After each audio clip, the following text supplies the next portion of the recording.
당신은 오늘도 아무런 변화도 생각도 없이 노년의 시간을 그냥 무의미하게 흘려보내고 계시오. 노인이 무슨 쓸모가 있냐고. 그저 밥만 축낼 뿐이라며 죽을 날만 기다리고 계시오. 그렇게 그동안 그냥 열심히 살아왔고, 그러다 보니 어느 순간 노인이 되어 있고, 노인이 된 지금은 무엇을 해야 할지 몰라서 가만히 앉아만 계시오. 나도 얼마 전까지는 은퇴를 하고 가난한 늙은이로 집에서 무기력하게 시간을 흘려보냈었지. 하지만 이것을 알고 나니 내 인생은 다시 활기를 찾게 되었소. 내 심장은 젊었던 그날처럼 다시 뛰게 되었소. 그래서 내가 진작 이걸 알았더라면 그동안 그렇게 세월을 흘려보내지 않았을 것이오. 그러니 내가 이 글을 보고 있는 당신이라면, 시간이 남아돌아서 주체할 수 없는 노후의 삶을 보내고 있는 당신이라면 하루빨리 이것들부터 당장 할 것이오.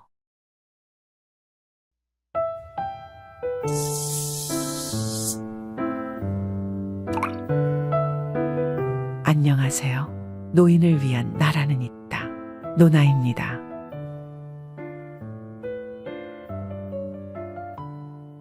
우리가 흔히 노후 준비라고 하면 금전적인 준비만 생각하기 쉽지만 사실 막상 나이가 들어보면 그것이 전부가 아닌 것을 알게 됩니다. 우리가 직장에서 은퇴를 하면 처음에는 무한히 펼쳐진 자유시간의 해방감을 느끼지만 그것도 잠시, 우리에게 펼쳐진 무한했던 자유시간은 이내 무한하게 펼쳐진 지루함으로 변하고 말죠. 해외여행도 한두 번쯤은 신선했지만 몇 번 다녀와 보면 별 감흥이 없어지고 그마저도 돈이 너무 많이 드니 계속 갈 수도 없습니다. 그래서 은퇴 전에는 바쁘게 살아왔지만 은퇴 후에는 자유로워져도 뭘 해야 할지 막막하기만 하다고 하십니다. 그래서 유일하게 하는 일이 거실에 앉아서 TV를 보는 일입니다. 실제로 65세 이상 노인 중 80%의 분들께서 취미 생활로 TV 시청을 즐긴다고 답했다고 합니다. 때문에 요즘은 은퇴 후 여가 시간을 어떻게 보내느냐에 따라서 우리들의 인생 이막의 삶의 질을 좌우한다고 하는데요. 왜냐하면 그만큼 현재의 우리의 노후는 예전처럼 인생의 마침표를 찍기만 기다리고 있기에는 너무나 길고 긴 시간이기 때문입니다. 그렇다면 우리는 이렇게 길고 긴 여가 시간을, 너무나 중요한 우리의 여가 시간을 어떻게 설계하고 채워나가야 할까요? 오늘도 조씨 할머니는 동화책을 보고 계십니다. 동화책 읽기에 심취한 조씨 할머니는 심지어 식사도 제대로 드시지 않습니다. 잠깐 시간 내어 그것도 급하게 우유와 과일 한쪽으로 한 끼를 해결하십니다. 올해 나이 80의 동화책이라니 대체 무슨 사연이 있으신 걸까요? 할머니께서는 젊어서 사립유치원 교사를 하셨습니다. 당시 우리나라 첫 번째 사립유치원이었으니 얼마나 대단한 자리였는지 모릅니다. 그래서 그 시절에도 요리를 한 번도 안 할 정도로 바쁘고 부유하게 사셨지요. 그렇게 할머니의 젊었던 시절은 명예와 부 그리고 자부심도 가득했습니다. 젊은 시절에는 부러울 게 하나도 없었어. 참 어리석었었지. 그때는 평생을 계속 그렇게 살 줄로만 알았어. 하지만 교사직에서 은퇴를 하니 수입은 사라졌고, 그러자 자신을 그렇게 대단하게 보던 사람들도 조금씩 사라졌습니다. 그렇게 가난한 노년이 된 할머니에게 남은 건 허망함 뿐이었습니다. 하는 일도 없고 가진 게 없으니 할 수 있는 것도 없었습니다. 그렇게 할머니는 집안에 가만히 앉아서 하루하루 늙어만 갔죠. 일주일에 한 번씩 아이들에게 동화책 읽어주는 수업이 있는데 어르신께서 수업을 한번 진행해 보시면 어떨까요? 할머니의 이야기를 들은 이웃이 찾아와서 건넨 제안이었습니다. 하지만 할머니는 곧바로 거절하셨습니다. 물론 할머니는 평소에 책을 읽는 것을 좋아하셨지만 유치원 일을 그만둔 지도 너무 오래되었고, 오랜 기간 집에서 TV만 보며 은둔생활 아닌 은둔생활을 하느라 몸도 마음도 쪼그라든 할머니였기 때문이었습니다. 물론 행운이라는 생각은 했지. 근데 그것보다는 실수할 것만 같고 잘하지 못할 것만 같다는 불안감이 더 컸어. 하지만 할머니의 실력을 익히 알고 있었던 이웃은 포기하지 않고 할머니를 찾아왔고, 할머니는 마지못해 일을 떠맡게 된 것이었습니다. 할머니는 하루에도 몇 번씩 다시 연락해서 고사할까 하는 생각도 많이 했지만 어차피 집에서 쓸쓸하게 시들어가느니 뭐라도 하는 게 낫겠다 싶으셨습니다. 그래서 도서관에서 동화책을 구해서 열심히 읽기 연습을 하셨습니다. 물론 혼자서 책을 읽을 때보다 훨씬 긴장도 되었지만 마음 한켠에서는 설레는 마음이 더 크게 들었습니다. 그리고 감사한 마음도 들었습니다. 뒷방 늙은이를 이렇게 불러줘서 얼마나 감사한지 몰라. 그렇게 할머니는 설레는 마음으로 유치원을 향합니다. 가슴이 뛴다는 게 이렇게 좋은 일인 것도 잊고 살았습니다. 교실에 들어서기 전 할머니는 난 할 수 있다를 마음속으로 수백 번도 더 외웠습니다. 그리고 잠시 후 드디어 할머니의 첫 수업이 시작되었습니다. 할머니는 차분한 목소리로 서사를 진행하고 등장인물마다 목소리 톤을 바꾸었습니다. 또박또박한 발음과 실감나는 인물 연기가 일품이었습니다. 동화책의 인물들이 할머니의 구현으로 생생하게 살아 숨쉬기 시작했습니다. 국내에서 최고들만 있었던 유치원에서 일했던 경험이 자기도 모르게 발휘가 된 것입니다. 할머니의 뇌리에는 젊은 시절 아기자기한 교실에서 아이들에게 공부를 가르치던 기억들이 스쳐 지나갑니다. 이렇게 소중한 것을 여태 잊고 살았던 것입니다. 코끝이 찡해왔지만 수업을 무사히 마쳐야 했기에 감정을 다잡습니다. 처음에는 처음 보는 할머니가 나타나자 시큰둥했던 아이들도 난생 처음 보고 듣는 재미있는 구연동화에 넋을 잃고 빠져들기 시작했습니다. 할머니는 여기에 오기까지 너무나도 두려웠던 시간들이 있었지만 그것을 극복한 스스로가 너무나 대견했습니다. 노인들에게 노년의 시간은 어떤 의미일까요? 어느 방송에서 70대 노인분들에게 노년의 시간에 대해 물어보았습니다. 대부분의 노인들께서는 이렇게 답하셨습니다. 생활에 변화도 없고 아무 생각도 없이 시간을 그냥 무의미하게 보내는 것 같다고 말입니다. 심지어 어떤 79세의 할머니께서는 노인이 무슨 쓸모가 있냐고 밥이나 축낼 뿐이라고도 하셨습니다. 저는 그 말씀을 듣고 너무 놀랐고 가슴이 아팠습니다. 그렇습니다. 어쩌면 빠른 산업화 속에 우리 세대는 생존과 성공을 위해 치열하게 경쟁하느라 노후라는 단어와 취미라는 단어에 대해 생각할 틈이 없었을지도 모릅니다. 그렇게 우리는 그동안 그냥 이렇게 열심히 살아왔고 그러다 어느 순간에 노인이 되어 있고 노인이 된 지금 무엇을 해야 할지 알 수 없습니다. 게다가 100세 시대 우리는 노년의 시간을 어떻게 보내야 하는지에 대한 구체적인 모델 또한 없습니다. TV방송에서도 드라마와 예능 프로그램 외에는 우리 노인 세대의 행복한 노후에 대해서는 소홀한 것이 사실입니다. 그리고 또한 요즘 젊은이들은 나이 40과 50만 넘어가도 노인 취급을 한다고 합니다. 실제로 인터넷 커뮤니티에서 20대, 30대와 대화를 해보면 나이 30대 중후반만 넘어가도 마치 세상을 살 가치도 없는 무쓸모한 늙은이 취급을 한다고 합니다. 물론 저 또한 그 나이 때에는 나의 중년과 노년에 대해 생각해 본 적이 없었기에 그것이 어떠한 무지에서 나오는 발상인지 이해가 안 가는 것은 아닙니다만 그래도 저렇게 노인에 대한 존중은 결여된 채 마치 자신들은 죽기 직전까지도 젊음을 누리다 갈 것처럼 노인 세대에게 혐오를 쏟아내지는 않았죠. 그렇게 물질적으로 너무 풍족한 세상이다 보니 결핍이 결여되어 오히려 마음이 죽어버린 요즘 시대에서 우리는 무엇이 어디서부터 어떻게 잘못되었는지는 알 수 없지만 그렇다고 우리가 우리를 부정하는 사회의 통념에 눈치 보며 휘둘리고 살아야 할까요? 그리고 우리는 그동안 꿈도 없이 그저 생존을 위해 하루하루를 살아내기에 급급했습니다. 그 당시 우리의 관심사는 오로지 자식들 좋은 거 먹이고 입히며 또 공부시키는 것이었고 거기에 큰 집에 좋은 차를 갖기 위해 발버둥쳐 왔습니다. 그럼에도 적지 않은 사람들이 그것들을 가지지 못했고 또한 운 좋게 가지게 되더라도 그것을 유지하기 바쁘지 현재의 삶을 즐기지 못하고 살아갑니다. 그래서 항상 내일 이후로 행복을 연기하게 되죠. 그렇게 우리는 행복은 미래를 저축하는 것이 아닌데도 돈이 있으면 언제든지 충분히 행복해질 수 있다고 믿고 있었습니다. 하지만 현실은 어떠한가요?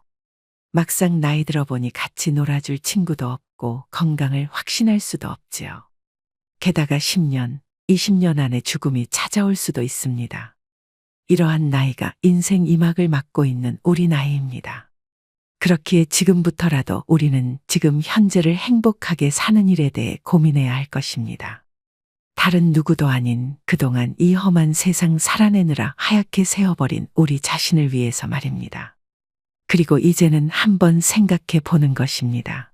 어제까진 자식과 가족을 위해 살았다면 오늘부터는 오직 내가 좋아하는 것에 대해 고민해 보는 것입니다. 그럼 그런 분들을 위해서 지금부터 노후에 여러분들이 할 수 있는 취미 활동에 대해서 알려드릴 텐데요. 그렇다면 우리가 나이 들어서도 할 수 있는 취미들에는 어떠한 것들이 있을까요? 취미의 종류도 여러 가지가 있지만 취미의 성격에도 여러 가지가 있을 것입니다.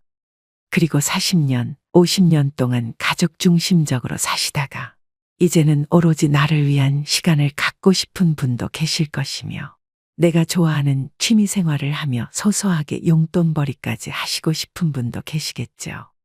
그럼 여기서 첫 번째로 소개해드릴 취미 활동은 노후에 새로운 활력을 줄 수 있고 나아가서 돈까지 벌 수 있는 취미 활동 3가지입니다. 첫 번째, 희귀한 식물 키우기. 나이가 들면 집에 있는 시간이 늘어나다 보니 집에서 가볍게 시작할 수 있는 취미입니다. 식물을 키우면 식물들이 자라는 걸 보면서 보람도 느끼고 힐링이 되어서 많은 분들께서 취미로 집에서 식물을 키우고 계십니다. 그리고 요즘은 재테크처럼 식테크라고 해서 희귀 식물들을 사서 번식시켜서 판매까지 하며 재테크를 하는 분들도 많이 있습니다. 또한 저희 동네에도 은퇴하신 노부부가 계신데요. 어느 날부터인가 아내분께서 정원을 가꾸셔서 희귀 식물을 판매하기 시작하셨습니다.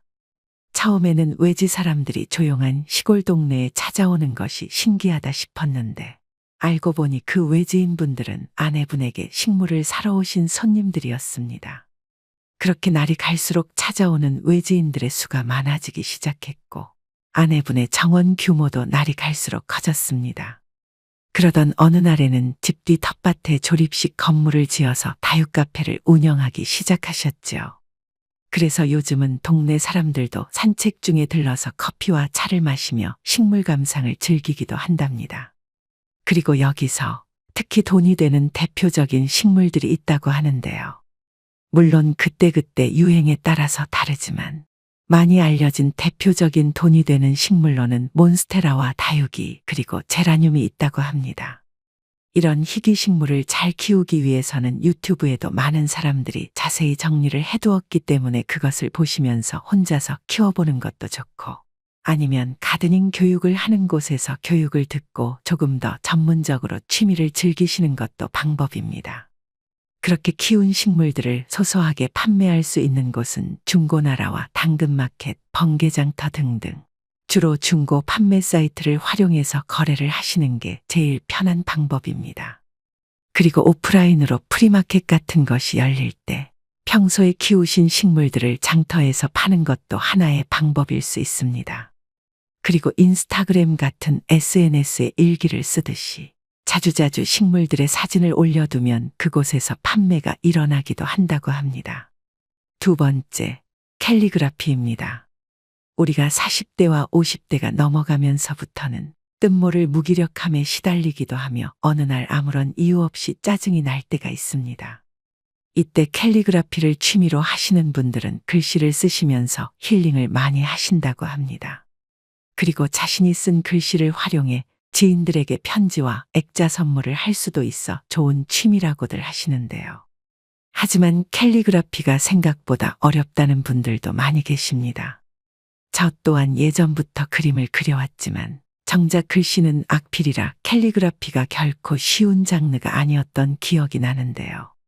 그러니 독학은 매일 꾸준히 하실 수 있는 분만 추천을 드리며 조금 더 쉽게 접근하시려면 캘리그라피 원데이 클래스를 체험하시는 것도 좋은 방법일 수 있습니다.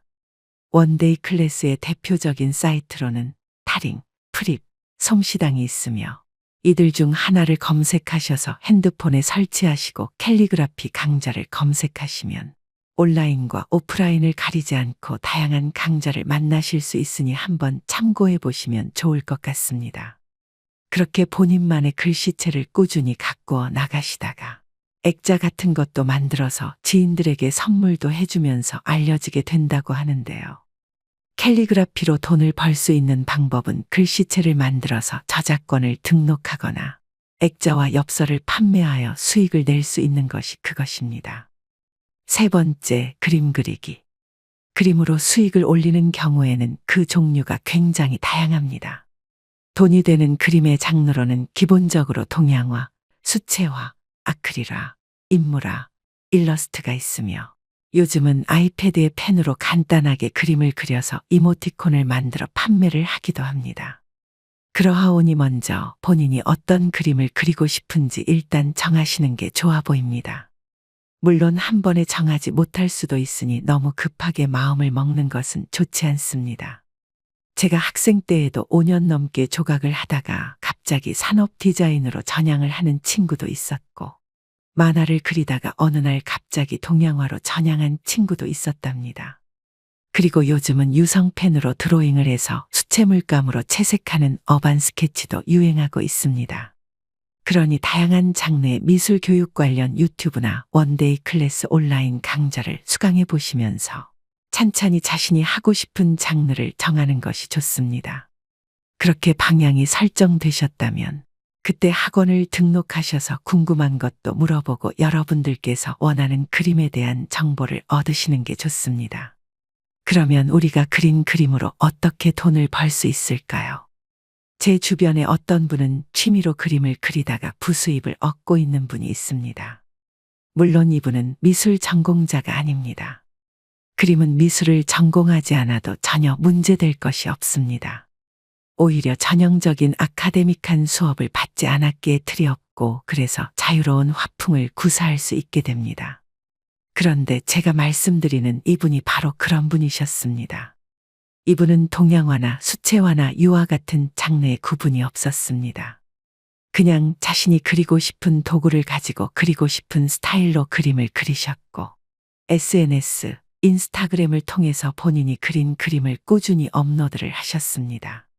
그러다가 본인의 그림이 인기를 얻게 되었고 게시글 댓글에 그분의 그림을 좋아해주고 구매하고 싶다는 사람들이 생겨나기 시작했습니다. 물론 미술의 거장들처럼 그림 하나에 수천만 원을 넘나드는 수익은 아니지만 그래도 월 100만 원에서 150만 원 정도의 수익을 꾸준히 올리고 계십니다. 그렇게 먼저 소개해드린 세 가지 돈 되는 취미 외에도 재미있게 할 수 있으면서 수익까지 낼 수 있는 취미로는 목공과 베이킹 그리고 사진 촬영이 있습니다. 목공은 원목을 깎아서 도마나 가구를 만들어서 판매까지 하실 수 있는 취미입니다. 특히 도마 같은 경우 실력을 인정받으면 전문 셰프들의 의뢰까지 들어오는 경우도 있다고 합니다. 그리고 베이킹을 하려면 처음에는 오븐을 사고 재료들을 사는데 투자 비용이 든다고 합니다. 하지만 기본적인 도구만 갖춰진다면 집에서도 소소하게 할 수 있는 취미라서 인기가 있습니다. 거기에 지인들에게 맛있는 빵을 선물하기도 하고 동네 프리마켓에서 판매도 할 수 있죠. 마지막으로 사진 촬영은 인터넷 이미지 거래소인 스톡사이트에 올려서 판매를 하는 방식으로 수익을 올리실 수 있답니다. 그리고 요즘은 휴대폰 카메라가 발전해서 꼭 전문적인 사진기가 없어도 가능한 것이 장점이랍니다. 그렇게 여기까지 재미있게 즐기면서도 돈이 되는 취미 생활에 대해 알아보았는데요. 그럼 이번에는 노년의 뇌 건강을 지킬 수 있는 취미 생활들을 알아보겠습니다. 우리가 노년에 가장 경계해야 할 질병은 치매입니다. 이 치매 때문에 우리는 내 집에서 나의 정신으로 살지 못하여 결국 요양원에서 비참한 인생의 말로를 맞이합니다. 그래서 노년에는 여가를 즐기면서도 치매에도 좋은 취미 활동을 많이들 한다고 하시는데요. 그렇다면 치매에 좋은 취미들은 어떤 것들이 있을까요? 첫 번째, 악기 연주. 음악은 여러 가지 복합적인 감정과 심리 상태를 불러일으키는 힘을 가지고 있죠. 그래서 음악이 뇌를 자극한다는 건 여러 연구를 통해서 입증되었습니다. 실제로 다양한 연구에서 악기 연주나 음악 감상이 기억력을 증가시킨다는 결과가 나왔다고도 합니다. 또한 여기에 악기까지 배우면 집중력과 인내력까지 키울 수 있기 때문에 악기 연주가 치매 예방에 매우 좋다고 합니다. 두 번째, 글쓰기. 글쓰기를 많이 하면 언어적으로 매우 발달한다는 건 누구나 다 아는 사실입니다. 그리고 집중력, 창의성, 상상력과 이해력까지 높여주지요. 물론 갑자기 안 쓰던 글을 쓰려면 어색한 것이 사실이나 그렇다고 처음부터 작가처럼 거창하고 멋지게 글을 쓸 필요는 없답니다.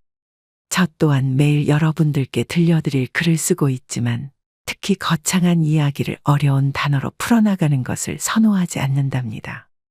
글은 있는 그대로의 나의 생각을 온전히 전달하는 수단이지 글 그 자체가 목적이 아니기 때문입니다. 그러니 너무 부담 가지지 마시고 하고 싶은 이야기를 마음껏 써보세요. 그러면 감정이나 일상을 써내려가는 것만으로도 우리의 두뇌 활동에는 큰 도움을 줄 수 있을 것입니다. 세 번째, 뇌를 훈련할 수 있는 게임. 게임에 따라 발달시킬 수 있는 뇌 부분이 조금씩 다르다고 합니다. 빠르게 움직이는 게임은 공간지각 능력을 발달시킬 수 있고, 추리게임과 퀴즈게임은 추리력이나 통찰력 등 고도화된 지능 개발에 도움이 될 수 있다고 합니다. 그리고 지난주에 저희가 무료 나눔해드린 핸드폰 앱 데카르트가 여기에 해당되는 프로그램이니 시간 나실 때 한번 참고해 보시는 것도 좋겠습니다. 네 번째, 요리하기. 우리는 평소에 먹기 위해서 혹은 누구에게 해주기 위해서 요리를 합니다. 그런데 이때 하는 요리들도 우리 두뇌에 좋은 영향을 끼치는 활동이라고 합니다. 왜냐하면 요리는 재료들을 혼합하고 시간을 체크하며 맛을 상상하면서 뇌를 많이 사용하기 때문인데요. 거기에 재료를 썰면서 불 체크도 하는 등 멀티태스킹이 필수적인 활동이라 결단력과 정확성까지 기를 수 있다고 합니다. 다섯 번째, 바둑. 바둑은 완전히 정적인 취미입니다. 하지만 머릿속에서 지속적으로 경우의 수를 생각하면서 두어야 하기 때문에 집중력이 향상되어 정신건강에 좋다고 합니다. 바둑은 주로 거동이 힘드신 분께 추천드리며 몸이 건강하신 분들께서는 다른 취미와 병행할 것을 권해드립니다. 그리고 마지막으로 이번에는 많은 시니어분들이 즐기고 계시는 대중적인 취미들을 소개해드리겠습니다. 첫 번째, 배드민턴. 시작은 빠를수록 좋습니다. 늦어도 50대 중반까지는 시작하는 것이 좋으며 한번 해보시면 땀이 흠뻑 날 수 있는 운동으로 건강에 최고라는 걸 알게 되실 것입니다. 그리고 플레이할 때 묘한 매력까지 있어서 정말 재미있는 취미입니다. 조금 격한 운동이기 때문에 무릎을 조심히 즐기시면 70대까지도 즐길 수 있답니다. 두 번째, 탁구. 레슨을 조금만 받으면 평생 즐겁게 할 수 있는 취미 활동입니다. 부부가 같이 하면 더욱 좋고 80대까지도 즐길 수 있습니다. 세 번째, 활쏘기. 집중력을 높여주고 정신 수양에 좋다고 합니다. 또한 보는 것만으로도 집중이 된다고 합니다. 네 번째, 등산하기. 높은 산은 피하시는 것이 좋으며 주로 4시간에서 5시간 정도 걸리는 코스가 좋습니다. 이때 필히 무릎을 조심하셔야 합니다. 다섯 번째, 외국어 공부하기. 새로운 것을 배우면서 암기까지 해야 하기 때문에 외국어 공부를 할 수만 있다면 치매 예방에 최고라고 합니다. 영어든 스페인어든 여러분들께서 흥미가 있고 익숙한 언어를 찾아보시면 좋을 것 같습니다. 여섯 번째, 노래하기. 노래는 스트레스 해소에 최고입니다. 폐활량도 좋아지며 생활의 활력소가 됩니다. 요즘에는 음원들이 잘 되어 있어서 혼자 집에서 반주에 맞춰서 불러도 좋고 노래방에서 크게 불러도 좋습니다. 일곱 번째, 춤추기. 매일매일 적당히 시간을 내서 춤을 추시면 성인병이 예방되고 땀이 흠뻑 나서 비만 치료도 됩니다. 운동하며 음악에 맞춰 움직이면 흥겹기도 하고 자세 교정 또한 되지요. 또한 스텝을 하나하나 기억해서 춤춰야 하기 때문에 치매 예방에도 좋다고 합니다. 여덟 번째, 영화 감상. 요즘은 집에서의 생활이 늘어나면서 넷플릭스를 통해 영화 감상도 많이 하십니다. 기존의 영화관과 느낌도 다르고 집에서 간편하게 볼 수도 있으며 볼 수 있는 작품도 풍성해서 시간 가는 줄 모르고 영화나 드라마를 감상하실 수 있답니다. 9번째, 미술 전람회, 음악회, 공연 관람. 듣고 보는 공연을 직접 찾아다니시는 것도 좋습니다. 신체와 정신 건강에도 좋고 뇌까지 자극시켜서 치매 예방에 좋습니다. 10번째, 드론 동호회. 요즘에 시니어분들 사이에서 각광받는 취미이기도 합니다.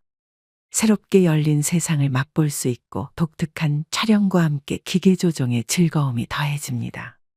드론을 조작하면서 두뇌를 많이 써야 하므로 이 역시 치매 예방에 효과적이라 할 수 있겠습니다. 11번째, 낚시.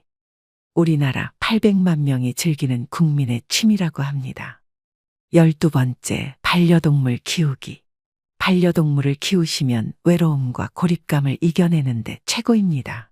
특히 강아지를 키우시면 하루에 한 번 이상 꼭 산책이 권장되므로 이때 강아지와 같이 산책할 수도 있어 건강에도 좋고 산책 시에 마주치는 행인이나 애견인들끼리 만나서 이야기를 나눌 수도 있어 좋다고 합니다.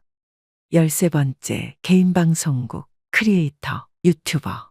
취미를 떠나서 이제는 평생 직업이 될 수 있습니다. 지속 주제를 선정해야 하고 대본을 작성하며 영상도 찍고 편집과 녹음까지 하는 등 개인 방송국 역할을 모두 해야 하기 때문에 쉬운 일은 분명 아니지만 치매 예방에는 확실하게 좋습니다. 물론 처음에는 엄두가 안 나실 수도 있으시겠지만 막상 시작해 보시면 영상을 제작하는 일이 그렇게 어렵지 않은 일인 것을 알 수 있을 것입니다.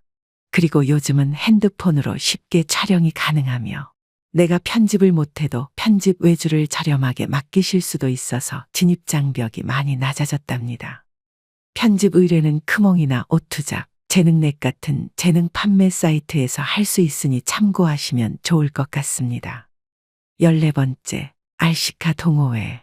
RC카는 컨트롤러로 무선 조종하는 미니카를 말합니다. 이 또한 드론과 마찬가지로 미니카를 조작하면서 두뇌를 쓰는 것으로 치매 예방에 좋다고 하죠. 또한 경기도 수원시에 자리한 미니 RC카 경기장에는 항상 아이들과 어른들로 북적입니다. 이곳에는 6살 꼬마부터 60대 시니어까지 다양한 연령층이 찾아온다고 하는데요. 그렇지만 세대 차이의 거리감은 한치도 없다고 합니다. 이들은 오로지 미니카에 집중하며 트랙 위에선 누구나 동등한 경쟁자이기 때문에 나이는 중요하지 않다고 합니다. 그래서 RC카는 누군가에겐 장난감이지만 누군가에겐 평생 동안 즐기는 취미라고 합니다. 그렇게 여기까지 노후에 즐길 수 있는 취미 생활들에 대해 알아보았는데요. 어느 통계 사이트에 따르면 현재 우리나라 시니어들이 많이 즐기는 대표적인 취미 생활 5가지는 다음과 같다고 합니다. 컴퓨터로 인터넷 서핑하기, 여행, 독서, 영화 감상, 음악 감상이었는데요. 이 중 인터넷 서핑이 가장 많았다고 합니다. 저는 이 조사를 보면서 이런 생각을 했습니다. 그래, 이제껏 목표를 향해 힘껏 달려왔는데 이제 좀 편히 쉬고 싶은데 또다시 성공적인 노후라는 목표를 향해서 굳이 달려야만 할까? 그저 하고 싶은 일 하면서 편안하게 즐기면 그것 또한 멋진 취미이지 않을까 하고 말입니다. 그리고 그래도 내가 시간이 남고 뭔가 일상을 벗어나고 싶다는 마음이 든다면 그때 새로운 취미를 찾는 것도 나쁘지 않겠다는 생각도 해봅니다. 그렇게 생각해보면 일상생활 속에서 우리가 하는 모든 것들이 취미가 될 수도 있을 것 같습니다. 한편 요즘은 이상기온으로 날씨가 워낙 변덕스럽기만 한데요. 그래서인지 저희 마을의 입구에는 벌써 성격 급한 벚꽃과 산수유꽃이 피기 시작했습니다. 그리고 조금 있다가 정말로 봄이 오면 봄나물도 나올 것입니다. 그렇습니다. 취미 활동이라는 것이 꼭 거창한 것만 있으리라는 법은 없습니다. 추운 겨울이 지나고 따뜻한 봄이 오면 옛날 추억을 떠올리며 봄나무를 캐러 나가보는 것도 멋진 취미 생활 중에 하나일 수 있습니다. 그것도 1년 중 봄에만 할 수 있는 멋진 취미 생활이랄까요. 그리고 저에게는 매년 봄이 되면 직접 뜯은 쑥으로 쑥버무리나 쑥떡을 해서 나누어주는 지인 언니가 있습니다. 그래서 이제는 저도 모르게 기다려지는 연중 행사가 되어버렸는데요. 또한 쑥뿐만 아니라 봄이 되면 여기저기 피는 진달래 꽃잎은 어떨까요? 그 진달래로 화전을 붙여서 이웃들이나 가족들과 나눠 먹는 것도 좋겠습니다. 그렇게 흔히들 노후의 취미를 가지고 나눔 봉사를 하라고 하는데 여러분들께서도 이번 기회에 이렇게 다양한 방법으로 따뜻한 봄을 나눠보시는 것은 어떨까요? 그래서 그런 여러분들께 봄을 맞아 무얼 나눠드리면 삶의 보탬이 되실까 고민하다가 오늘은 우리 노인나라 가족분들께서는 봄나들이 가셔서 얼굴 타지 말라고 자연에서 가져온 천연 성분 선크림을 협찬받아서 여러분들께 무료 나눔하려고 합니다. 그런데 보통 선크림 하면 가격은 비싼데 얼굴에 하얗게 떠서 한두 번 쓰고 마는 경우가 많은데요. 그래서 저의 욕심으로 더 좋은 제품을 나눔하려다 보니 조금 무리해서 릴릴 선크림이라는 제품을 어렵게 협찬받게 되었답니다. 제가 이 제품을 직접 써본 결과 릴릴 선크림은 바르면 하얗게 뜨는 시중의 제품과는 달리 꼭 선크림의 용도가 아니더라도 평소에 에센스나 로션처럼 깔끔하게 바르실 수 있는 게 장점이며 피크노제놀, 제주별꽃 추출물, 병풍 추출물 등이 들어있어 노화의 주범인 유해산소 제거에 도움을 준다고 합니다. 그리고 가장 중요한 자외선 차단력은 한국피부과학연구원의 임상을 통해 최고 등급을 받았다고 하며 48시간 피부 첩보 인체 적용 시험에서도 피부 반응도가 0으로 무자극 판정을 받아 민감성 피부 타입에도 사용할 수 있다고 합니다. 그리고 일반 로션 냄새가 은은하게 나는 무향 무색소 제품이며 화학 첨가물은 하나도 없다고 합니다. 그리고 솔직히 말씀드리자면 이 선크림은 써보신 분들의 반응이 좋아 재구매율이 매우 높은 제품이라 이번에는 무료 나눔 협찬 받기가 쉽지는 않았답니다. 왜냐하면 이 제품은 따로 홍보를 하지 않아도 런칭 1년 만에 45만 명이 구매할 만큼 평소에 잘 팔리는 제품이기 때문이죠. 그렇게 어렵게 구해서 나눔해드리는 제품이니만큼 이번에는 커뮤니티 당첨자 발표를 꼭 참고하셔서 당첨되신 분들 모두 받아가셨으면 좋겠습니다. 보통 신청을 하시고 일주일 뒤에 잊어버리시는 분들이 많으셔서 재차 당부 말씀드립니다.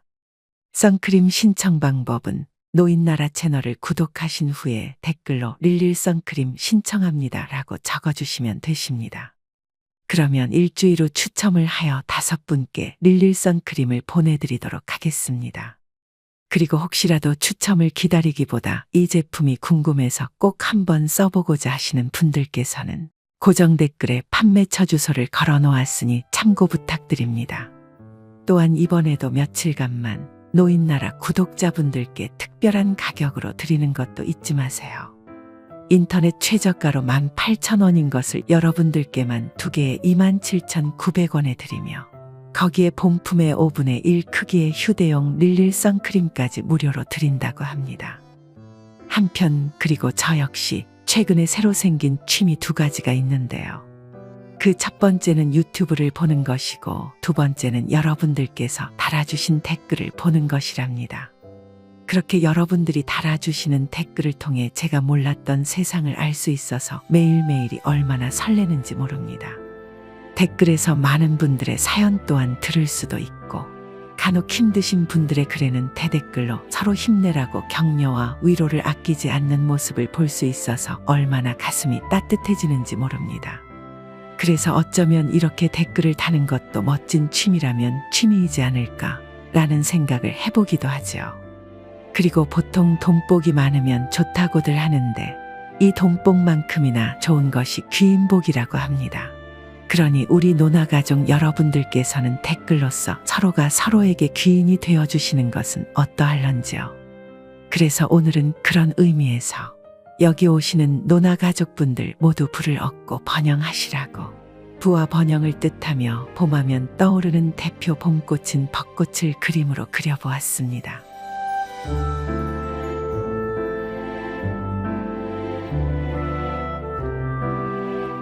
그리고 여러분들께서도 저 벚꽃들처럼 곧 찾아올 봄날에는 누구보다 화사하게 피어나시길 바랍니다. 다른 누구도 아닌 세상에서 가장 소중한 여러분이니까요. 그럼 여기까지 노인을 위한 나라는 있다. 노나였습니다. 시청해 주셔서 감사합니다.